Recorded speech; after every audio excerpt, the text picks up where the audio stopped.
trading is all about having an edge. You give yourself an edge by following good processes, and you might not get it right all the time, but if you follow a good principle process, you've got enough of an edge there that generally you're right more than you're wrong. Same as with just the core principle of a trading strategy. No trading strategy, even the best one, wins every single time. Yeah, absolutely. But over time, it has enough of an edge that it will overcome it. Samuel Jackson, a professional algo trader and specialist in EA development. I'll be very happy to hear more about the strategy builders as one of the most experienced people I know. That's over time you get that experience. When I started, I still had very good results, just being very generic and saying, give me just strategies that look good. My trading journey's generally gone from simple to complex to over complex, and then back down to simple to, I just need to strip back as much as possible. Would you mind if you share that strategy with our viewers and listeners for free? Yeah, we can share it in the link. We can share a link down below. Drawdowns suck,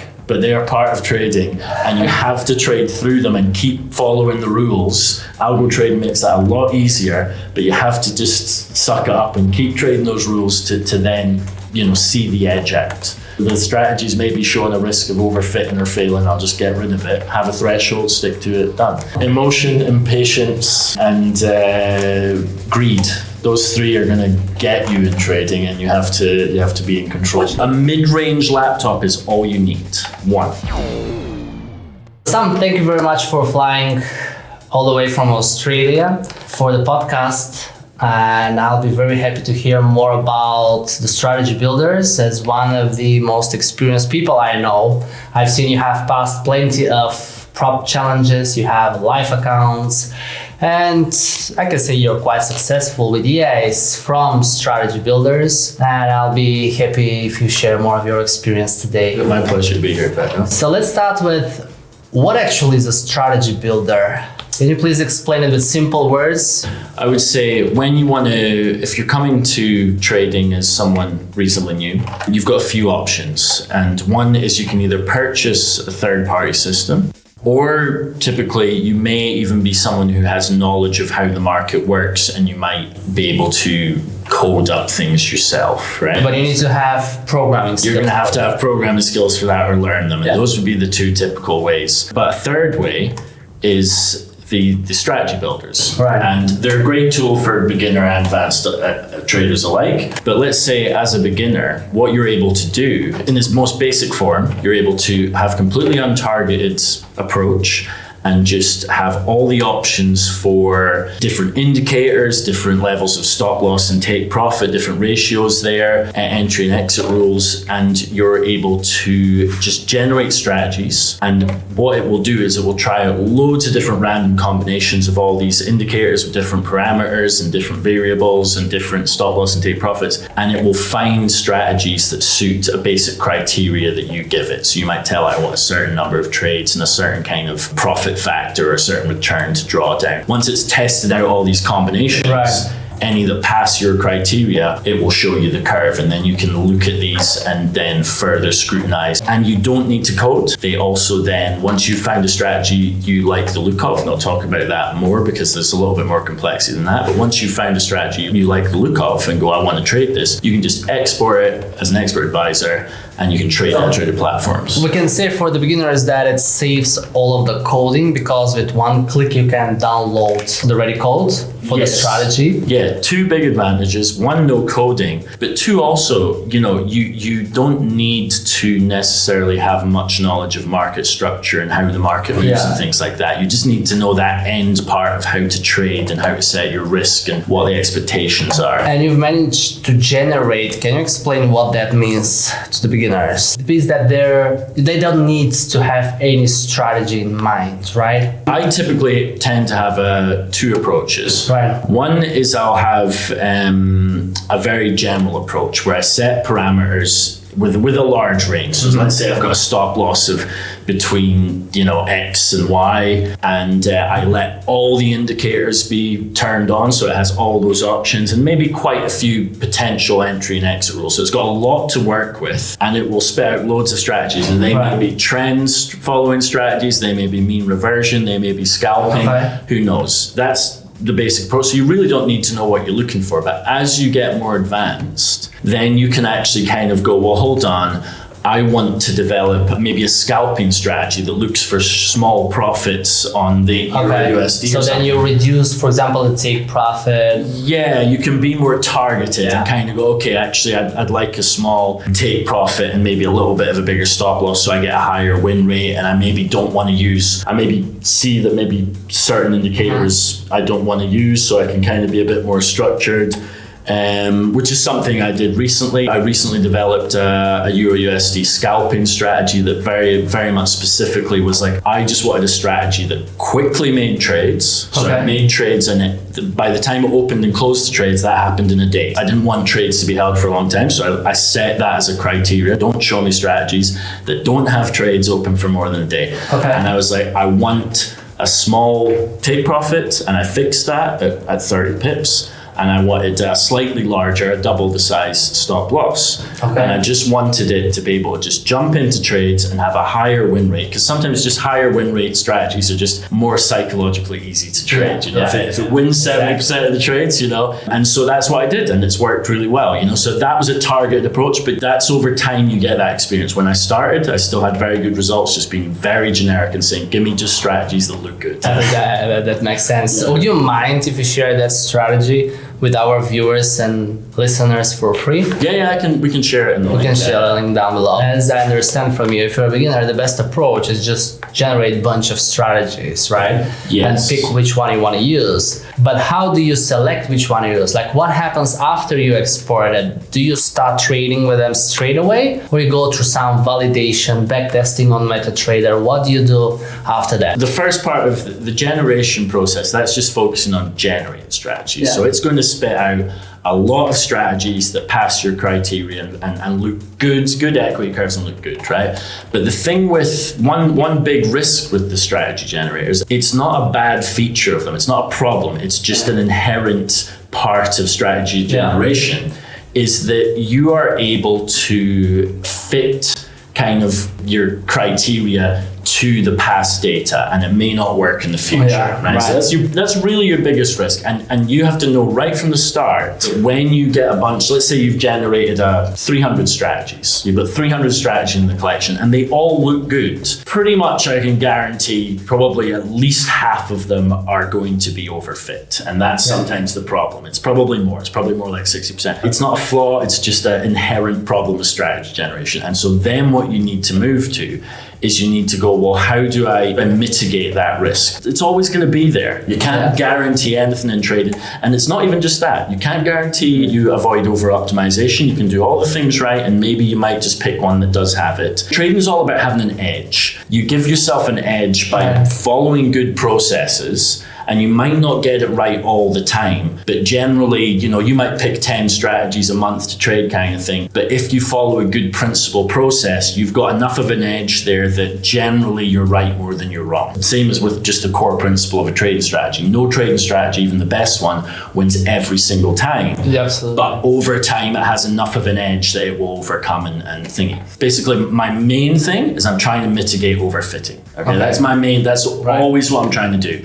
And so to do that, the strategy builders have generally pretty good robustness tools, especially EA Studio, and which is my favorite one, which we'll talk about. They have robustness tools. So they have tools like, one, you can very quickly go in and test any strategy you want on a different market. And you can test it on a different data source. So again, EA Studio has several different data sources, and it's just little differences in the data, right? And so you could have something that might be subtle, but these things are so powerful, they can fit to some data. But then if you go and choose another broker of the same symbol, same currency, and then you see some very, very different behavior, that's a sign that that's maybe got a bit of overfitting risk, and I'm going to lose it, because I would much rather choose a strategy that the equity curve looks reasonably similar behavior in two different brokers, because that's good. That tells me that's got less chance. It's not guaranteed, but it's got less chance. Also, you can do things like you can test it on very quickly in these strategy builders because they've got such fast engines. MetaTrader takes a little minute to backtest. Sometimes it takes a lot. Yeah, exactly. Whereas EA Studio, because it uses open prices and because it's just very advanced, very slick code, you just click a button and you've got a new backtest. So it's very quick to pick a strategy, and you can do this as a group as well, but I think it's good to just talk about one at a time. If you pick a strategy that you like the look of, you can change the data source quickly, and in the blink of an eye, you've got a new curve. Yeah. And you go, that's ticking that box. And if it doesn't, if it's bad, I'm just going to move on to the next one, right? Because I want it to have good. And when you say data, you mean the historical data, just to make it clear for the beginner. The historical. The generator uses the historical data from the broker, a certain period of time, to generate the strategies, and it fits the input settings into this data, and it just makes it too perfect for that period of time. This is where the risk comes that after we actually start trading and we'll start rules, right? It's just not going to work because it's just been fit to something. Is that means that the longer the data you use, the better? In my opinion, yes. The more trades, it's kind of to do with statistical significance as well. So, if you've got a strategy that's only worked for 50 trades, that's not as statistically significant as if you've got one that say worked for 300 or 500. There's just more trades. Yeah. It's performed better for more trades. And as far as I remember, before you joined the algo trading space, which is the platform we are working together on right now, you were working as an engineer and you had experience in coding, some huge data. Did this experience help you using the strategy builders? And do you think if you're a complete beginner, have no idea about the Forex market, have no idea about algo trading, Forex strategy builders are suitable for you or not? So at first, it was kind of a double-edged sword in a way. Because I came in going, well, I do have some good programming knowledge and stuff like that, but I also didn't know how to trade, right? And I would say my journey of, I tried to automate everything. I tried to automate everything before really understanding the principles and what I should do. And I went down many rabbit holes. So anyone who has that same experience, I would say, trust, I've kind of gone, my trading journey's generally gone from simple to complex to over complex, and then back down to simple. And it's been an amazing few years curve back down to, I just need to strip back as much as possible. And so I would say for anyone coming in with that, I would say you don't need it because it's there. EA Studio, FSB Pro, they do it all for you. You don't need it. It applies equally to anyone. It's sometimes handy, but you can jump in. Sometimes I see our traders and subscribers, they overcomplicate it by running 20 instances of EA Studio in the browser, and they ask why my computer is not powerful enough, right? Or they put 10 or 15 MetaTrader platforms with hundreds of EAs, and I just usually tell them, chill down, relax. Same with me. I came in and I would say for the first year, I wasted so much time figuring out how to get more computing power and how to run as many as I could. That was a big focus, and I should have been spending that energy learning trading and practicing and gaining experience. But actually what I was doing was I remember, and I also had limited money. So I remember I didn't have the money to go and just buy a really expensive, powerful computer. So I was figuring out how to get a reasonable computer and then go and upgrade it and all these things, and it was in hindsight a waste of time, because nowadays I'm happy with just one basic laptop and that's fine. For generation, this software is so powerful, especially with the addition of ExpressGen. That's a reasonably recent product in the last year. The software is lightweight and powerful. It does not require, so a mid-range laptop is all you need. One. Okay. Other than VPS is for trading, but in terms of generation and working and developing strategies, one mid-range laptop, that's all you need. You've mentioned the Express Generator. So which are the strategy builders you've been using the most? You've mentioned EA Studio as well. My favorite software is EA Studio, which is of course the premium product from Forex Software, right? But there's certain packs, as you know, there's certain packages. And I'm an ultimate user, which meant that I actually have access to EA Studio, but also FSB Pro and Express Generator, right? And that you don't need to be an ultimate user for that. There's a very good value pack, the Optimal pack, which lets you have all three, right? Can you explain the difference between the different strategy builders? FSB Pro was the first one. I think it's been around probably in some version for about 15 years. I've bought it 10 years ago. It was the first strategy builder. It's the first one ever. It's the originator, right? It's the originator. That's the right word. And when we say generators, there's one thing you can do, which is just hit the generation button and it does all this automatic stuff for you. But also they can be used to very easily manually build strategies. So you can go, okay, I'm going to try this indicator for entry and this stop loss and take profit, and you can get yourself. So you can also manually play with them. It doesn't need to be just this automatic thing where it does random combinations. And FSB Pro was the very first one. It has a lot of inbuilt kind of indicators. So it has more than EA Studio, which EA Studio tests on open price. I'll explain that in a minute. But FSB Pro is a little bit slower in back testing and generating because it's testing on a lower kind of, a more smaller level of data. It opens trades in the middle of the bar as far as I remember. Yes, it's able to open in the middle bar rather than just at the top or the bottom. And obviously that means much more data points for it to process. It's great, and it does a great job of creating logical strategies. So that's one of the other things with strategy generators. Sometimes if you don't pick a good one, they just come up with nonsense strategies that make no logical sense. Okay, so they just make different combinations. Just weird combinations with no limitations, and does this strategy actually have any That's logical the sense? experience I actually had with Strategy Quant.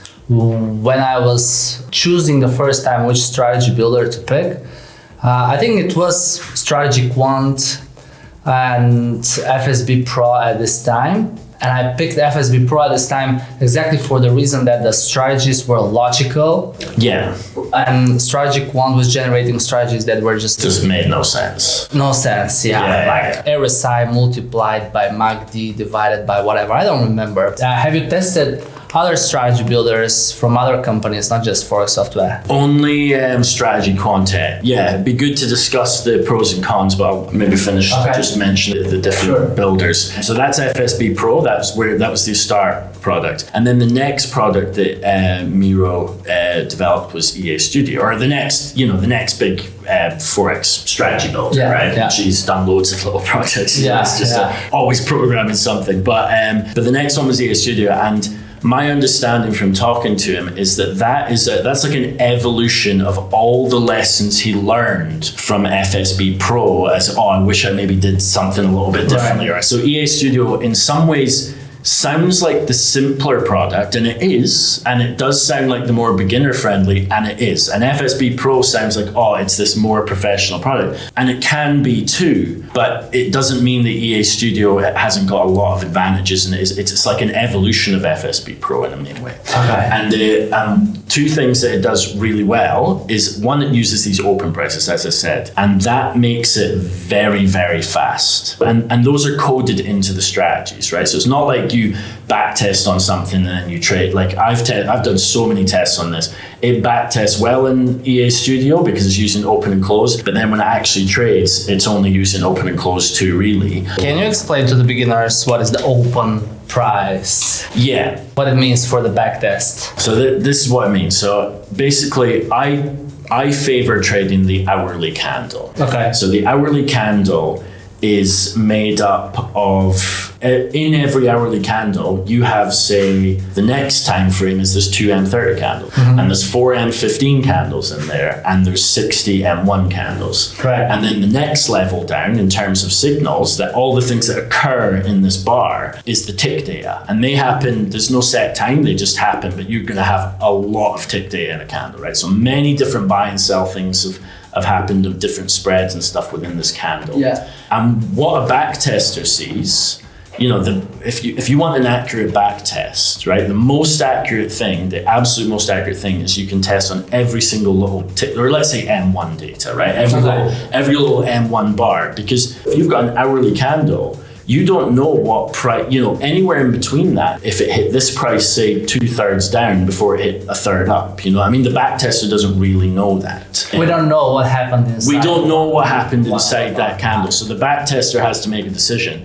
And actually the software is set up to be pessimistic there. So it's actually set up, EA Studio is going to give you a pessimistic result. If there is some sort of ambiguity in that candle where you go, let's say for example, you get a really big candle and you know that the back test is going, it's actually in that candle hit both the take profit and the stop loss, but we don't know what one would have happened first. The backtester is going to choose the pessimistic result. So it's not going to give you an overly optimistic result. It's going to go, we'll assume so it will the stop loss. Assume that it hits the stop loss. Yes, exactly.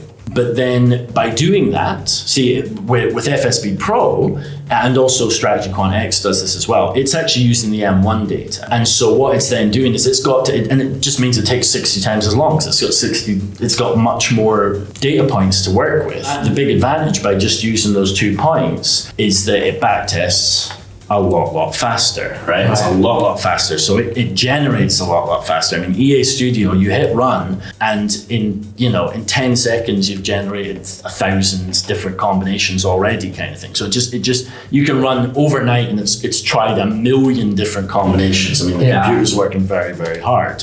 And so that's one of the big advantages of EA Studio, that it does that. And then the other thing, it uses only inbuilt indicators that are in the MetaTrader platforms, right? Okay. So it doesn't, the FSB Pro one, and certainly SQX2, FSB Pro has bigger EAs that are just a bit they're just a bit longer, and they just take a little bit longer to backtest. It's not a problem, but it's just much more code. And SQX also suffers from that, and you actually have to install custom libraries of indicators so that they can work and stuff like that. Whereas the EA Studio ones, they're just able to just go on the chart, they're very lightweight, they're minimal code and very elegant code, and they backtest really quick. Even on MetaTrader, you just need to choose open prices, and they backtest very quick. So it's just much quicker to work with. And the other thing I would say in terms of advantages of EA Studio, one, it's got an incredibly elegant interface. It's the one I just like working with the best. It's very intuitive. It's very quick. You want to just quickly go, run this strategy on 10 different markets, and you just click a tab and click the markets, go bang, there's your charts. Monte Carlo, run, and it just goes boom. And it's just very elegant in how it's been set up. So and it runs on the browser. So you don't need to install any software. You don't need to have big libraries of data. All the data is there. Like I said, you can run it on a pretty measly computer, because all the data is actually in the cloud. You can upload your own data. If you want to, you can download your own data and update that, but it's also got like 5 or 6 streams of data that you can use. So it's very lightweight. I mean, you don't need anything on your computer. You just need a browser, and you can run it on multiple computers. So in EA Studio, there is imported data from a few different brokers. Are you using all of that, or you prefer to use the data from the broker that you will be trading? I will always backtest on the broker that I'm going to trade, ideally. If it's an option, I would like to backtest on that data. But really, as I said before, in terms of robustness, let me give an example.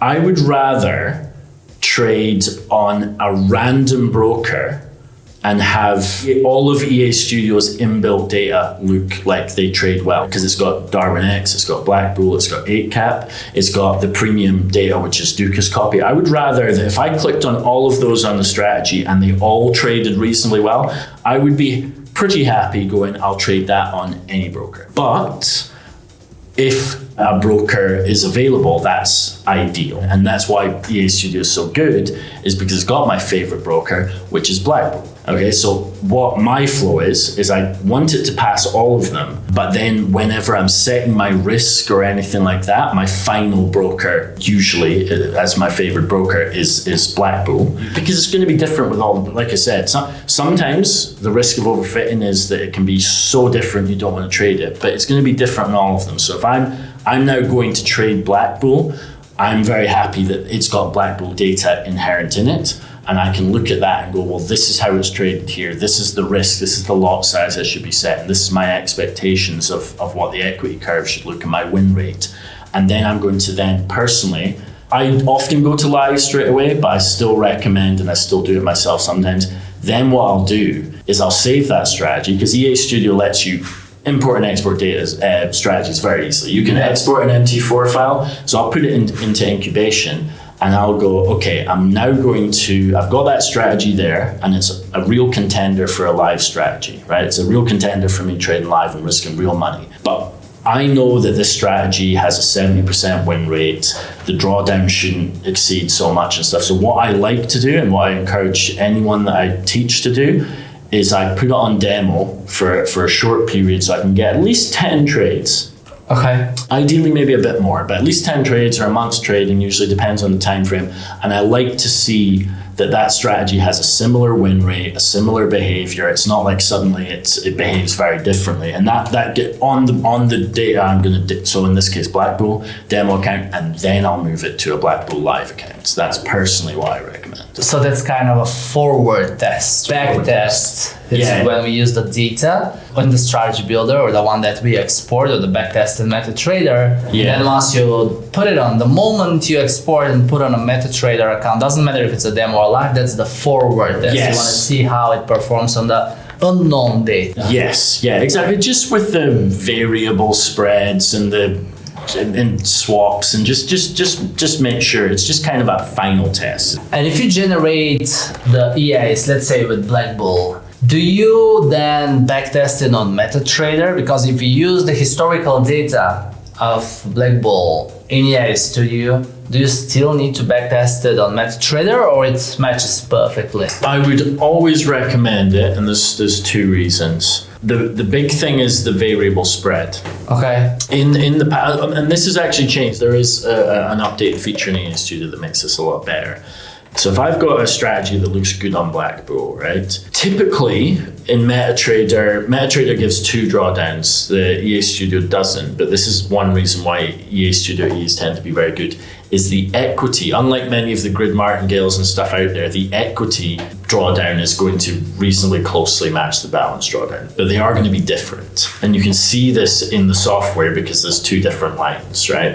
And MetaTrader is very good for just giving you the maximal balance drawdown and the maximum equity drawdown. Sometimes it can be double, depending on the strategy, not so much in EA Studio. So when I'm setting the risk, I want to know what the maximum equity drawdown is. The other thing is, I just think it's very important. Like, I think in trading, you're risking live money. As many steps as you can put in the process that just, mitigate risk is always a good one. And I personally think, yes, always test on the broker data. But another good test to mitigate that as well is actually using EA Studio's premium data, because they had a recent it's not even that recent now probably, but what didn't exist when I started using it, which was my main reason. This was my primary reason for backtesting always on the MetaTrader, is I actually used a program called Tick Data Suite, or MT5, which lets you do full tick dating and accounts for the variable spread over time, right? Because typically when we're setting, doing a back test in EA Studio,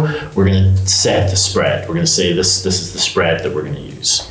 But now with the premium data, it's actually got the spread history. So each bar has in this hour, the worst spread was 10 pips, or in this hour. And it can make a big difference, because if your strategy is placing lots of trades, say around the time when the markets are most closed, that spread can jump to like 100 pips. So you're getting a trade that says, oh, I made 10 pips or I made 20 pips, but actually your spread was much bigger than it would have been, because you've got a fixed spread. So that can actually be done. So I would probably, if I'm using EA Studio, I'm going to go, well, my strategy looks good on Black Bull. My first test is going to be to check it on that premium data with the variable spread, because it's only available on that.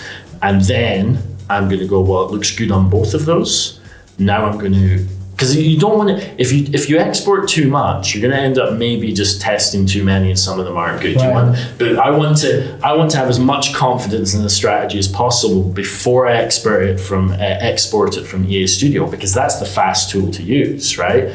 If I then take all these experts, start testing them and scrutinizing them and running them on different brokers in MetaTrader, that's going to take me ages. But doing it in EA Studio is very, very fast. So as much as I can do in EA Studio and have as much confidence that this is a good strategy, I'm going to do that. And I do everything in that. The only final test, and I always recommend it, is just do a final test where you run it at least on open prices, but I would say ideally use a software like Tick Data Suite for MT4, or of course MT5 has got inbuilt tick data because it downloads the history. So yeah, absolutely, that should be your final check. And at this point, do you recommend MetaTrader 5 or MetaTrader 4 for algo trading?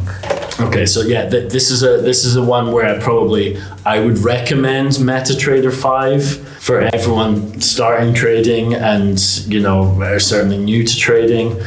My honest opinion is just because I've been using MetaTrader 4 for so long that I just like it. I still like it, and I like the software ticket. So, and that's just my thing where it's just sometimes you just get used to the tools. I do trade them both.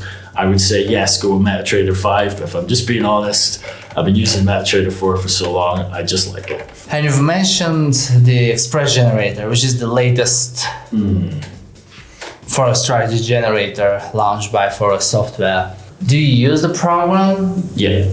And did you find it beneficial? Because honestly, I don't. It involves some coding, and as you know, I'm not a coding guy, and just my mind refuses to learn any simple coding. I know it's a simple coding needed there, like few commands that you need to type, but did you find it useful? And if you did, what was your approach there? It definitely is useful, but as I've said, again, for myself, having gone from complexity to simple to, having gone through that, I've definitely gone for simpler for just my use. So I at the moment, and I've got two workflows and I do use both, but at the moment, in a pinch, I'm actually going to do everything purely in EA Studio. So just because it's simple and I have it set, I've got the set files and I'll just hit run and generate. And I think learning the principles is far more powerful than the power of the computer and how many strategies you get. So if I run EA Studio overnight on 3 browsers,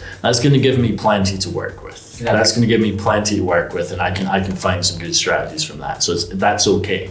Whether the big advantage of ExpressGen, and I do have, like I said, I've got another flow where I do use ExpressGen, and that's set up. It does take a minute to set up, but the big advantage of ExpressGen is it's very resource efficient. So if you've got a mid-range computer, you can, I would say, for 2 reasons. One is that it seems to be very good at just you're able to open multiple ExpressGens and really max out your processing power. If you've got an 8-core computer, which is probably pretty mid-range these days, you can probably run 10 of these things easy enough, and that's running basically 10 different versions, just all independently churning out strategies and building a collection. All generating at the same time. Yeah. It's on different symbols, on different or on the same whatever, but they're all independent of each other, and they really max out your computer's processing power. I've noticed that. And the other thing is that so you can have more of these threads running at the same time doing something, but also the coding language that Miro coded up, it uses this Node.js or something like that, but he basically just efficient. He just made the code much more efficient and ran it on something lightweight and simple, and so it's at least twice as fast. Okay, so if you run a single ExpressGen instance or a single browser running EA Studio, if I take an example of my computer with 8 cores, let's say I run one instance of EA Studio and I've got one instance of ExpressGen. Well, just because of the code, just because of the lightweight nature of the code and all the recoding Miro did, they're both like you import ExpressGen strategies into EA Studio and they're identical, right? They're both working with the same indicators, the same, all the same parameters. They're both doing the exact same thing effectively and testing against the same statistics and all these things. They're doing the exact same thing, but just because the code is faster, you'll find that you get about double the speed of generation in ExpressGen. So basically, run it overnight, like for like, you probably get 100 strategies in EA Studio, one instance, or you can get 200 in ExpressGen. So double the speed anyway, but I just also find you can open more, probably double the amount at least, maybe even triple. So really, I would say almost you're at you can get 5 times more strategy by using ExpressGen. So it is worth taking the time to do that little bit of scripting and use that as your starting point to generate that big bunch of strategies. So traders can use the ExpressGen to get a lot of strategies, and then just go through EA Studio to filter them? That's exactly what I do. Yeah. Right. So I've got a flow where, like I said, sometimes if I'm just being simple, or just want to try maybe some different things, like if I'm wanting to be quick sometimes and just because I'm doing endless tests all the time. I'm doing, maybe this might work well. Maybe this acceptance criteria, let's see that. Maybe this combination of indicators, or maybe, let me try, like I said, the scalping system for the euro. I'm like, I've got an idea for maybe these might be good things to find me quick in and out strategies. If I'm doing that, I'm going to do it all in EA Studio. But then once I've maybe determined that's quite a good workflow, then it's worth taking the time to go, well, let's use the ExpressGen let's set up those same inputs in ExpressGen as best I can. It's almost identical, but not 100% identical. Yeah. But as best I can, let's set up those same starter points, because then when I run it, like I said, I'm probably going to have, if I run it overnight, instead of having 200 strategies in the collection to work with, I maybe have more like 1,000, and then I can go, well, I'll import that. And that's all I use it for. You can do, it's got multi-levels, so you can do Monte Carlo and you can do robustness tests and you can do out sample. But personally, I just use it as that fast start generator. That's where I find the most bang for buck. So I would set up those things. Now I've got a proven workflow and something that I like.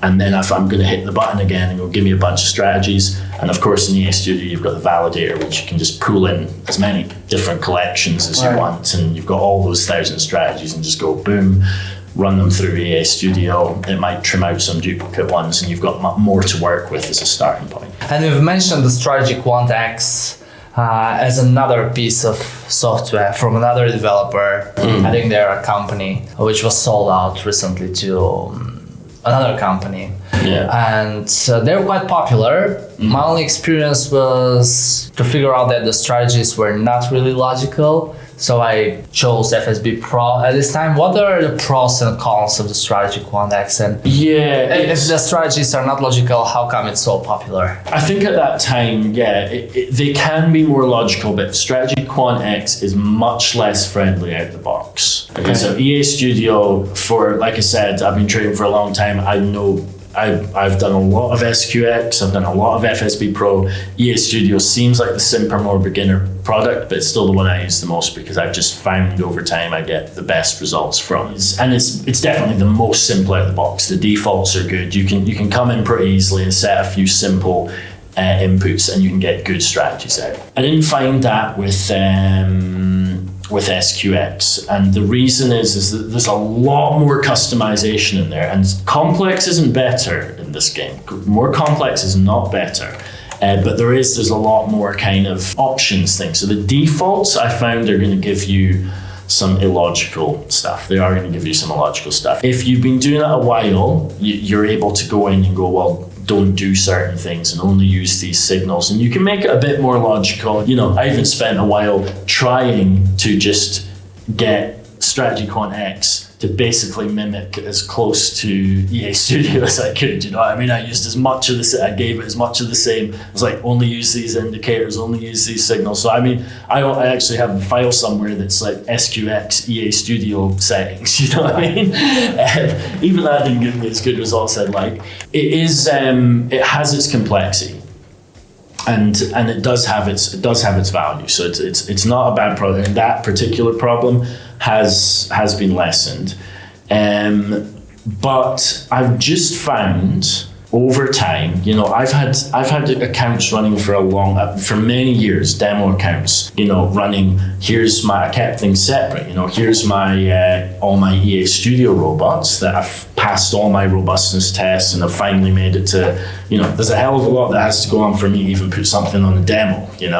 So I'm going, okay, well, there's my EA Studio on a 10K account running 50 expert advisors, and SQX similar. And I just always found that generally, if I've got 50 EA Studio EAs and 50 SQX, I just found whether I was just better with the flow or something like that, or maybe they're just more logical, but I just found that by doing even the same things in both, I just found that my EA Studio ones just had better overall results. Like if I've traded 50, maybe not all of them, there's no way all of them are profitable, but the ones that are profitable are more profitable than the ones that aren't, and I'm tend to be getting over time a reasonably positive balance, whereas it wasn't the same in SQX.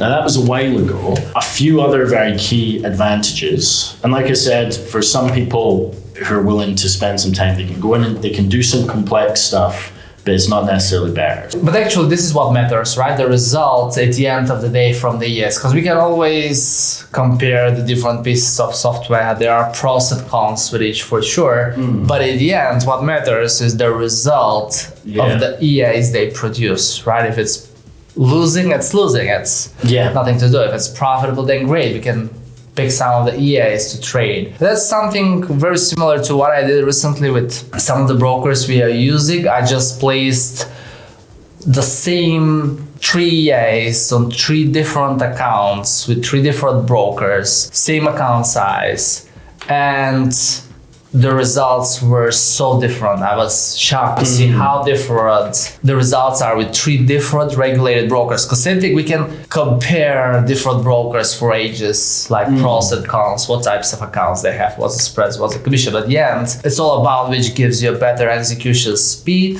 and which is cheaper to trade, which one has lower fees, commissions, swaps, and so on. Right? So same thing with the strategy builders. At the end of the day, it matters the result, the EAs you get. Are they profitable or are they not profitable? Yes, it's probably another good way to find an overfit strategy as well, is if you trade the same strategy on 3 or 4 different brokers, and some of them have the ones that have the most different results on each one versus the ones that have the same results. There's a good sign that even if they're a bit flat and not great, it's certainly showing a sign that it's not necessarily overfit to certain data and it's a bit more robust. Exactly. SQX has got some complexity, but the reasons I still, and I've dipped in and out of it because it does have, there's been promise of some pretty good walk forwards analysis tools, and there's, and I've played around with that a lot. But other reasons I just generally just keep coming back to EA Studio is, one, SQX I've always got to install a new version. There's new versions reasonably frequently. It's actually a bit clumsy to reinstall, and you've got to kind of move files around. I don't find that the smoothest thing. And also I've got to have a lot of data on my machine. I've got, whereas on EA Studio I don't. So I just prefer that. It's also just, EA Studio is just, as I said, it just generates faster, and it is a lot faster. And because it's doing the open prices. So I mean, I find it hard to quantify, but it would be at least 10 times faster and probably considerably more. So, I want something to work with. If I'm going to sit down with, I've run the generator, I want a collection of a good number of strategies so I can start, weaning out the ones I don't like the look of. And it's just obviously much better for me if I've got, hundreds to work with rather than not even 100. And it's just definitely slower, even though I have tried to, as I said, pretty much copy the EA Studio settings and indicators into, it's just slower. It's just the way it is. And I know that there are some negative comments around the internet about the open prices only model. But we were having this discussion with the developer of Forex Software, the one who wrote the EA Studio, that actually, quite interestingly on the charts, the opening price of the bar is the same as the closing of the previous bar, right? Because from ages, what's popular is the closing price because of the stock market in New York, right? People consider the price of a stock the price at which it closed the market, right? Not the price it opens on the other day. No. Because there is a gap with the stocks, but with the Forex, especially, there could be a little bit of a gap overnight. Yeah, apart from the occasional gap, they're basically the same. But it's the same thing. So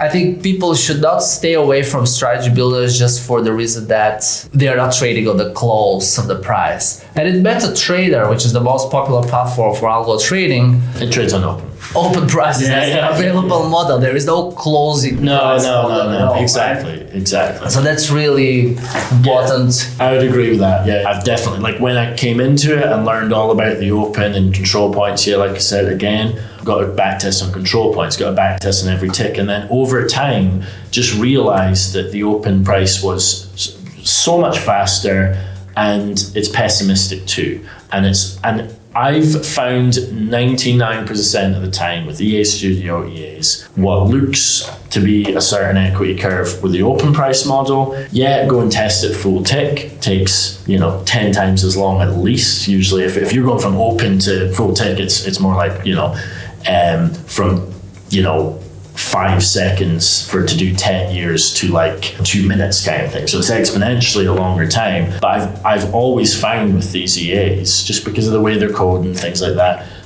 your equity curve looks similar. Yeah, you can have a little bit of a different profit factor and stuff, but there's nothing alarmingly different. So it's a very good, robust, quick way to backtest something. And then, if you want to do a final test, fine. But work with open prices all the way to the last bit is the absolute way to go. So what happens once you export the strategies? You go through all of that processes you've explained. Doesn't matter which method. Is it going to be the Express Gen, and then you go through EA Studio, and then you backtest on different brokers' data, and then you backtest on MetaTrader again.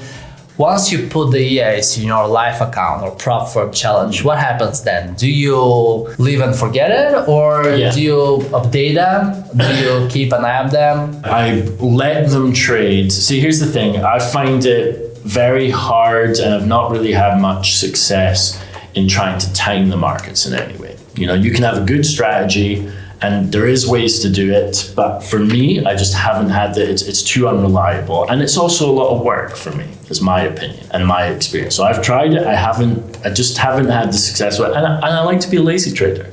I am a lazy trader. I'm an algo trader. That's the idea of algo trading. I'm always trying to automate things and make things easy and make things lazy as I can be and build systems. That's one of the reasons why I like to do the H1, is because I don't need to make changes so fast. The other reason is I just find it's a good time frame that just tends to have that, it tends to have, I guess, less false signals and less noise, at the H1 level rather than say M15 and M5, even though I've got systems that work well in those two. And so H1, again, the lazy trader in me doesn't need to change things so often because it makes less trades, right?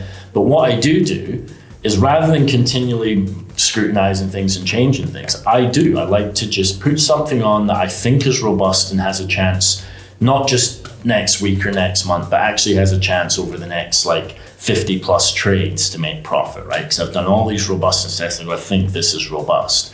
So and it's often a really hard thing in trading.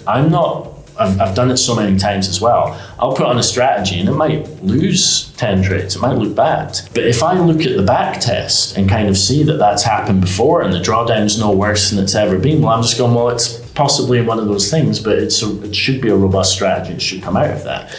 So I put strategies on and I monitor the drawdowns, okay? Now, there's 3 things that I would like to do, and I'm implementing these, but the easiest one is just the drawdown. So I go, if I've backtested this strategy and this strategy on a 10K account has had a maximum drawdown of say $100, well, I'm just going to use that value at the equity drawdown. I always use the equity drawdown. I'm going to say, okay, the last 5 years, typically 5 years is good for H1. The last 5 years I've backtested that, and I know the worst drawdown that's had is $100, right? Well, I'm going to now put that on the account with the same size, and I'll scale it, of course, but with the same, the percentage, you can work from that point, but I'll basically go, okay, I'm going to trade that, and I just want to make sure that until that breaches that $100 maximum drawdown, it's really still kind of not said that that's not traded how it has in the past, right? It's still true to the back test. And so I'm going to let it do that until it goes, and occasionally I have to change one. Occasionally it's like, oh, well, that's actually had 100, that's had 50% more drawdown than it's ever had in the last 5 years according to the back test.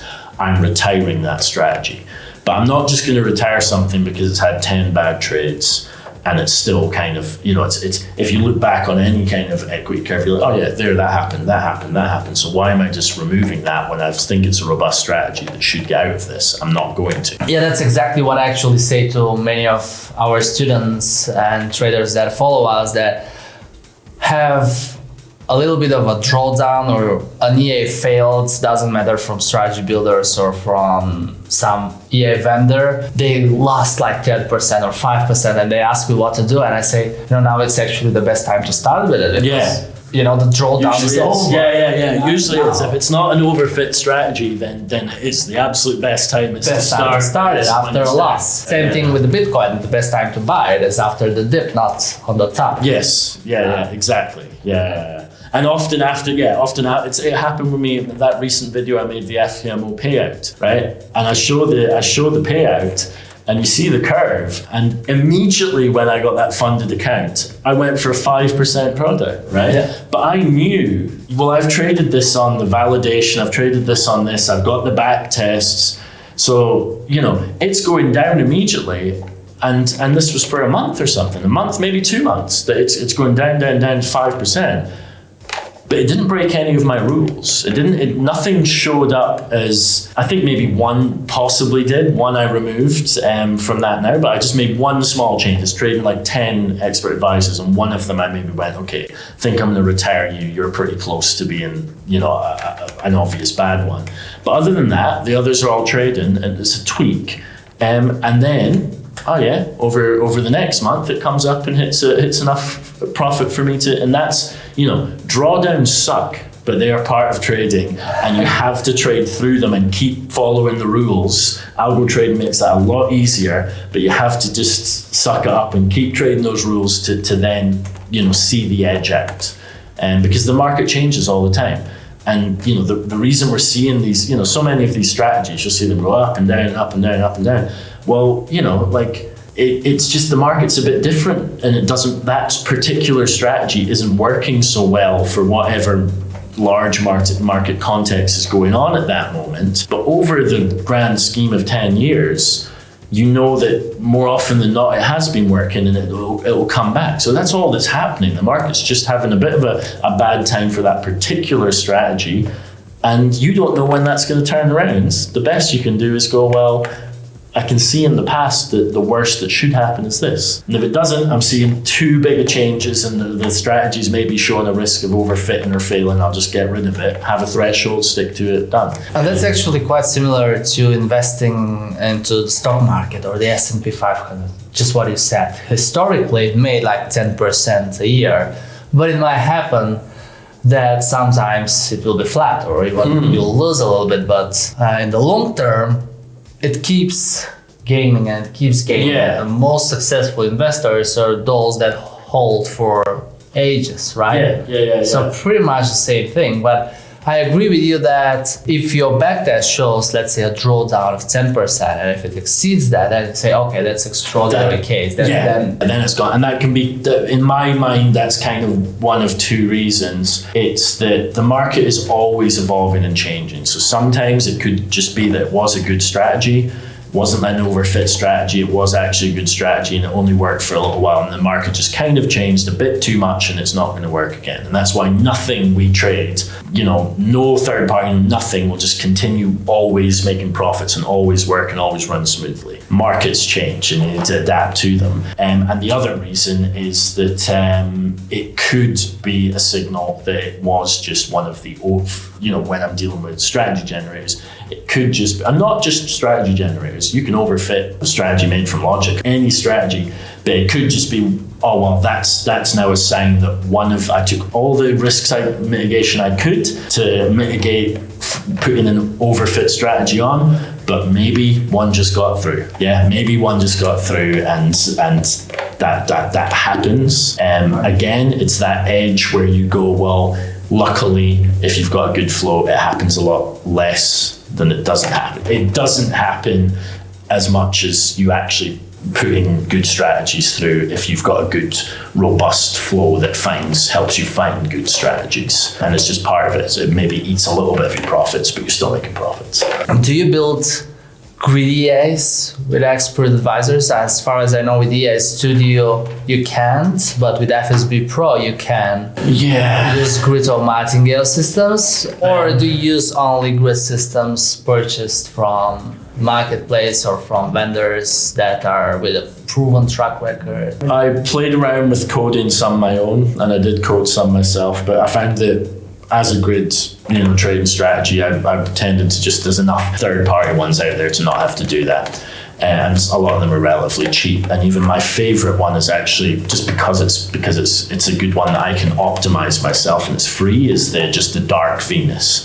This is one of the free ones, and it's got all the optimization things, and I can do my own processes in a way of testing on different data and doing out of sample and just doing the best I can. So and I've had good results with that one. But I've just been stung a few times, and I just don't like the inherent risk of these equity drops, these occasional equity drops. Like a grid system can be great. It's a very valid way to make money in the markets, but you also have to trade them in a specific way, in my mind, to actually make profits, right? What's the approach there? Let's say I have $2,000 to invest with a grid EA. What would be my money management without having this as a piece of advice for our viewers? How would you manage it? Well, my approach there is, if you're going to invest, let's say you put $2,000, that's my money, and once I've lost that $2,000, I'm considering this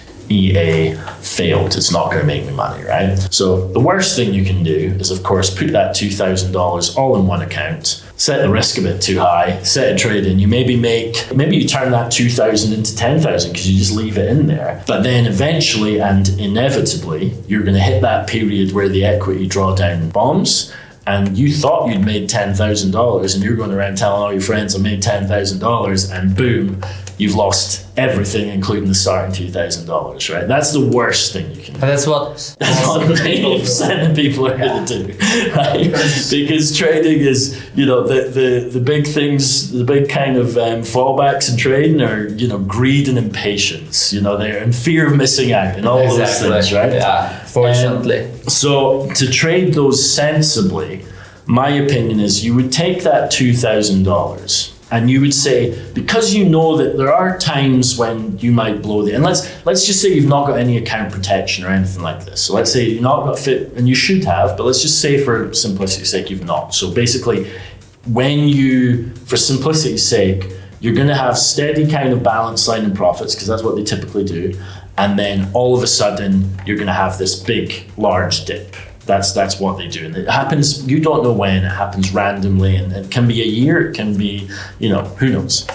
But, so let's say that blows the account every time. What I would do is I'd put half of that 2,000 initial stake into my grid EA. And I would make sure I backtest it properly and have a sensible risk. Always go as low risk as possible. And then what I would do is I'd be trading that. And let's say it's doing reasonable. Let's say the risk is even medium, so that it's, say, making 5% a month. Okay, it's making 5% a month on a $1,000 account. So that's what you've put in.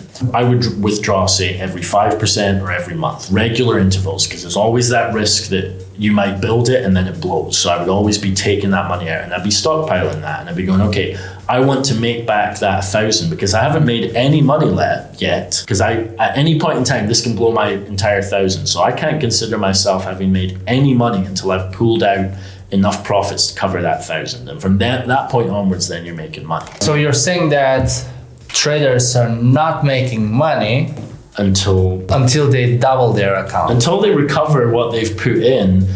And there's a big risk, as there is with the Martingale strategies, of if you've not got a protection that could technically blow the account, then you're not making money until... That's because quite often people say, hey, I'm profitable, I made like 10% in my account. Yeah, but you're still 90%. Exactly. Down, like you've put your money with the broker. They're not in your bank account anymore. They're with the broker. So until you withdraw the same amount and you have something in there, you're losing money. Yes, right. That should be clear. Absolutely. At that point, that could keep going on for ages, right? If you've got a good grid Martingale system, you could pull out 1,000, and then you might trade another 6 months and make another 500, or it might even go longer than that. Who knows? But you might at that point you're making profits, right? At that point you're making profits, and so that's good. That's good. You've got your 1,000 in the background. You've put 1,000 in, and you're making profits. I would just keep doing that.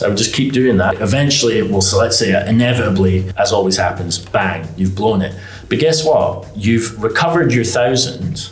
So you've got that initial stake now. So you've got your 2,000 plus your new 1,000 that you've made. And then you've also maybe made another 1,000. So you have made money. This system has worked. It's just now lost $1,000. But you've got 3,000 now rather than 2,000. Maybe wait a little period. Whenever they blow, it's probably sensible to wait a month or something like that. But then take that new 1,000 you've made, put it back in. Well, you're instantly making money because you've got your 2,000 back there. So you're making money, right? Now the alternative is, that's you. You're continually withdrawing because those systems tend to be pretty linear. So you can be pretty reliant on making 50 or $100 a month or something from this small account.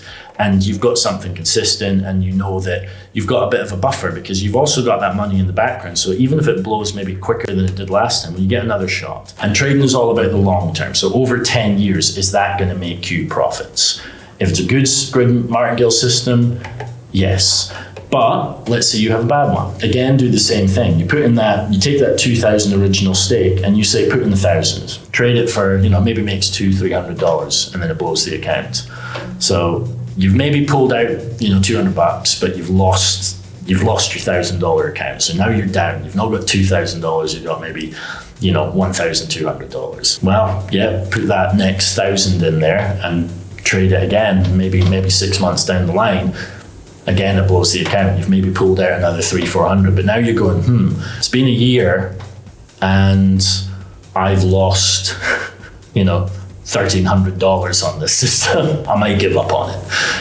That's maybe, it's had 2 chances, because that's the idea of them for me, is that they will lose at some point, but you're hoping that in those middle points where it's kind of doing well, that you're able to make more profits that covers when you finally do take a loss. So instead of putting 2K in the account and risking it all, you say split in half, risk 1,000 first. And that's actually very similar to what I suggest people. Even I really hate to suggest like any money management because everybody has the freedom to invest as much as they want. But quite often I receive emails in Discords or in the forum or in all of the social media we do.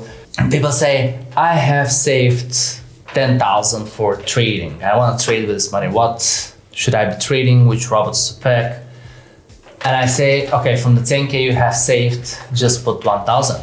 Yeah. My understanding is like 10% from all of your savings is huge enough risk. Yeah. And you don't want to take a higher risk than that, right? Yeah. So usually the people that fall into the greed and to the desire to make a lot of money, because there's a lot of YouTube channels that promise huge profits by showing fake profits, give this illusion and hope to the people that they can become millionaires. Yeah, right? Very quickly. In an algo trading space, the whole idea is to give the realistic expectation where we are happy with 2 to 3 to 5% a month. And if you have a few accounts like that and a few prop challenges, a few funded accounts, you can make a few $1,000s a month comfortably as an extra income, or could be on the main income for some, but not to risk it all. Yeah, absolutely. It's that thing: emotion, impatience, and greed.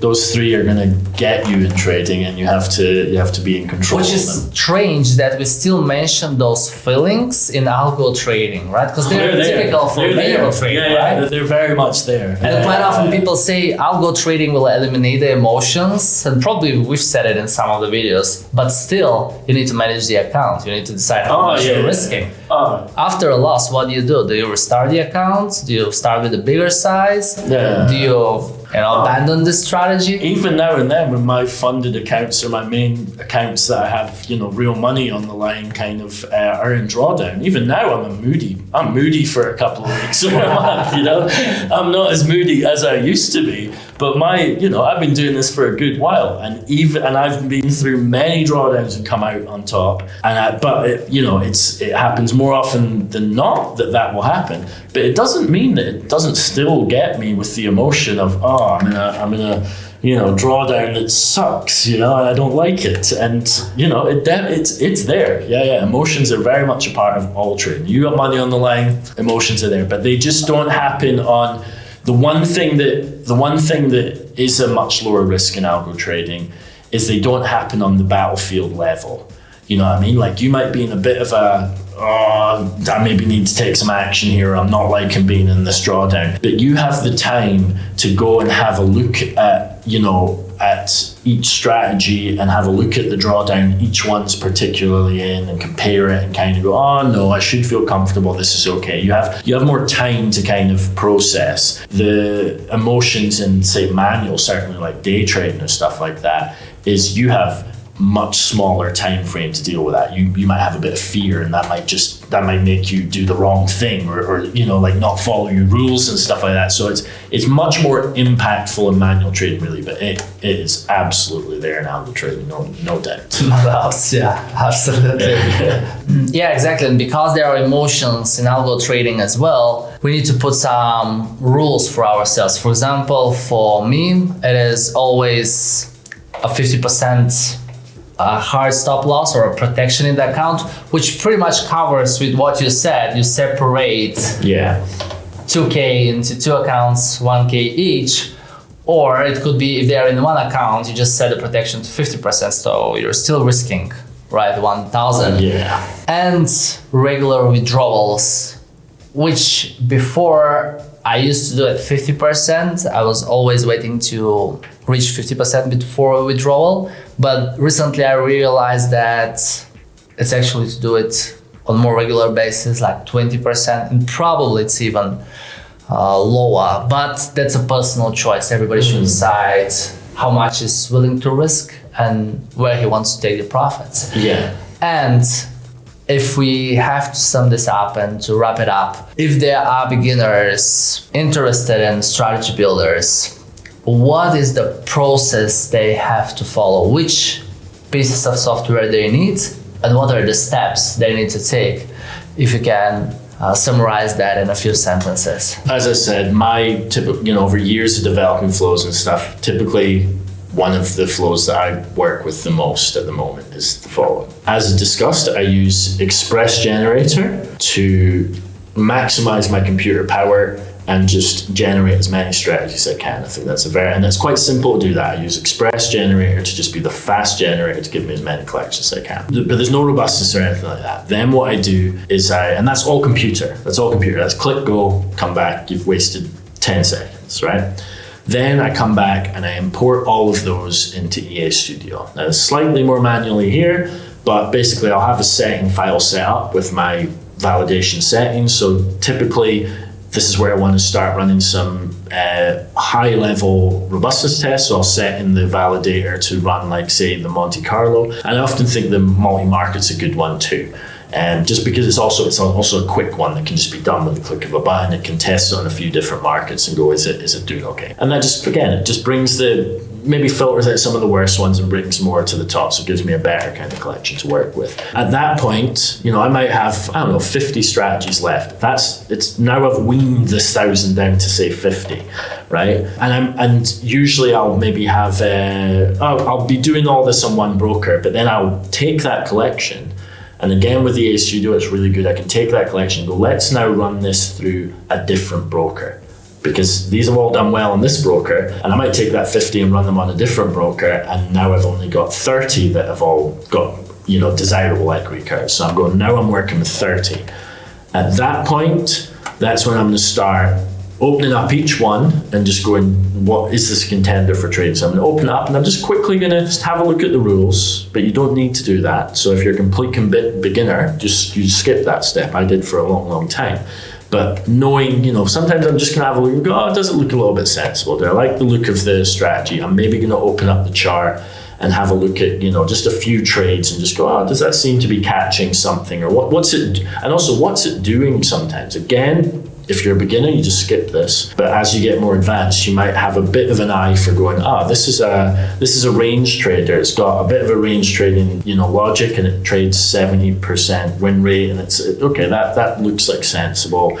This looks like a breakout one that's, and I may not want to trade it. I might be like, it's only winning 30% of trades, but when it does, it catches the trends and win big, but I don't want to trade that anyway. So I'll just wean out. I'll maybe just quickly check on a couple of different brokers, or do a few just quick checks. And if I like the look of it, I'll just export that, and that's ready for going on a demo account.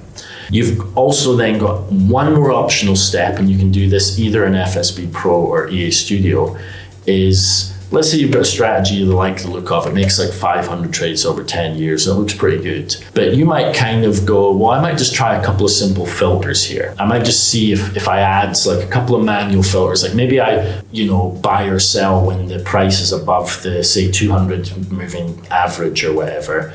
Does that kind of maybe, sometimes you can just play around with a couple of sensible, I have a few sensible kind of manual filters. I'll tell you them right now. One is just, is the price above the 200 or below the 200 for a buy or a sell? Because then it's like going with the trend or against. And one is just, is the 50 SMA over the 200? Again, it's that same thing of just going, is the market, am I adding some bias to go only buy when these things are happening? So sometimes I'll check those. Are you looking at these moving averages of 250 on hourly chart? I do it. So again, this is a big advantage of FSB Pro is it can do multi-time frame. So any strategies you have in either of these software, there's a big synergy between them. So you can have a strategy come out of Express Gen and you can pull it into EA Studio or FSB Pro, and it will just be ready for you. And then you can add some. So you can also in FSB Pro, yes, you can just add some higher time frame filters and go, oh, has that made that strat? Maybe I've now got 300 trades instead of 500 trades, but my return to drawdown ratio's doubled and I've got a higher win rate. I think I'll trade less often, but with better statistics. So that's an option, but that's an optional extra. But that's why the three work really well together, because you've got a lot of options and there's a big amount of synergy, which really only happened in maybe the last year. Then what I'll do, last steps, demo trade it. How does the demo trade kind of compare to the back test? And I'll set my risk accordingly to how the statistics show. And if it's made 10 trades on demo and looks good, you can go on live and you can trade until you fail my kind of criteria that I go, you're a failed system for whatever reason. That's my kind of general workflow in a nutshell. So as far as I understand you, for the beginners, it should be Express Gen with EA Studio, selecting the strategies based on the way they look, based on the equity, based on... Yeah, just based on desirable statistics. Yeah, and for the more advanced traders, a gain generation with Express Gen, and then EA Studio or FSB Pro on top of that to add some filters. Maybe just add a little bit just to see if it's not over optimized, and just see if a simple kind of, maybe I filter out 30% of trades with a set. And then the most important thing, because you've mentioned it a few times during the podcast, is that once you put the strategy on a demo or on a live account, it should somehow match the backtest, right? Yeah. If the drawdown in the backtest was 10%, that's our limit in the live. Yeah. Otherwise, it's breached its rules. It's overfit, or the market's changed too much. But either of those two things is like it's not performing as it did in the past, so I can't